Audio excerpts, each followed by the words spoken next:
আমার মা নেই, আমার বাবা খুব অসুস্থ।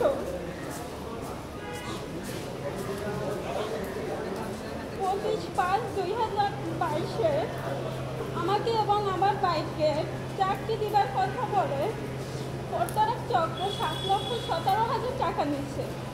পরে তারা আমাদের চাকরিও দেয় না এবং টাকাও দেয় না। পরে তাদের বিরুদ্ধে আমি 25/5/2022 মঠবাড়িয়া থানার সাবেক ওসি নুরুল ইসলাম বাদল তার বরাবর প্রতারক চক্রের বিরুদ্ধে পাওনা টাকা উদ্ধারের জন্য অভিযোগ করি। অভিযোগ করার পর ওসি নুরুল ইসলাম বাদল আমাকে নানানভাবে আশ্বাস দেয় এবং প্রলোভন দেখায়। পরে 27/5/2025 তারিখে আমাকে ওসি নুরুল ইসলাম বাদল থানায় ডাকে। আমি থানায় ডাকলে সে থানার পাশে নারী শিশু রিক্সে আমাকে কষ্ট করে।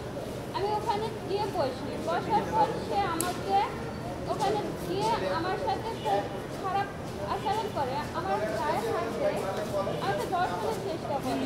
আমি প্রতিবাদ করে ওখান থেকে চলে আসি। চলে আসার পর সে আক্রোশে সেই থেকে আমাকে নানানভাবে হয়রানি হেনস্থা শুরু করে। একের পর এক মানুষ দিয়ে আমাকে মিথ্যা মামলা দিয়েছে এবং নানান আমি প্রত্যেকটা দিন শুক্র শনিবার বাদে আমার কোর্ট কাছারি থানায় পাশে পাশে ঘুরতে হয়। আমার পরে আমি নিরুপায় হয়ে 23/8/22 পিরিজপুর পুলিশ সুপারের কাছে অভিযোগ করি। অভিযোগ করার পর 1/9/22 আমাকে ওসি নুরুল ইসলাম বাদল এবং তদন্ত সিং থানায় ডাকে।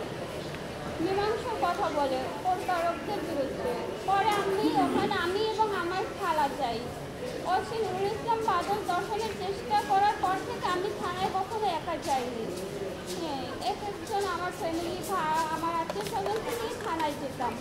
পরে সে বলল কি আমাকে ওখানে বসায় রাখছে। সেই দুপুরে গেছি, দুপুরে যাওয়ার পর বিকাল 5টা পর্যন্ত আমাকে বসায় রাখছে। সে পর্যন্ত পরে আমি যখন দেখলাম অনেক বেড়া হয়ে গেছে, বিকাল হয়ে গেছে, আমি আসছি। আমি ওখান থেকে রাগ করে চলে দিচ্ছি। চলে আসার পথে তারা আমাকে অপহরণ করে এবং আমাকে কুপিয়ে গুরুতর আহত করে। 1 তারিখে আমাকে এই ঘটনা করে। 6 তারিখে আমার ডিগ্রি ফাইনাল পরীক্ষা ছিল। আমার সে পরীক্ষাটাও দিতে তারা দেয় না। সেই থেকে আমার পড়াশোনা চিরতরে বন্ধ হয়ে গেছে। এখন সমস্যা, যখন আওয়ামী লীগ দল ক্ষমতায় ছিল তখন তারা আমাকে দিয়ে তারা নিউজ করেছে যে লন্ডন প্রবাসী বিএনপির নেতার নির্দেশে আমি পুলিশের বিরুদ্ধে হয়রানি করতেছি। এরকম নিউজ করে আমাকে আওয়ামী লীগের নেতা যত নেতা ছিল তারা আমাকে 4টা মামলা দিচ্ছে এবং নানানভাবে হয়রানি হেনস্থা করেছে। হয়রানি হেনস্থা করার পর আওয়ামী লীগ যখন 5ই আগস্ট আওয়ামী লীগ পতন হয়, আওয়ামী লীগ পতনের পর আমার ছোট ভাই তাওহিদ ইসলাম সে মাদ্রাসায় পড়ে, তাকে আশুলিয়া থানায় একটা হত্যা মামলায় আসামি করে, 30 নম্বর আসামি করে। পরে আমরা ঢাকা আইসি মহোদয় সহ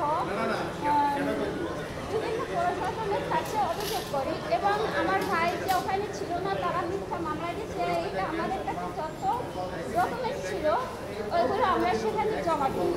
হ্যাঁ, এবং আমার বাবাকে হাজতে দিয়েছে।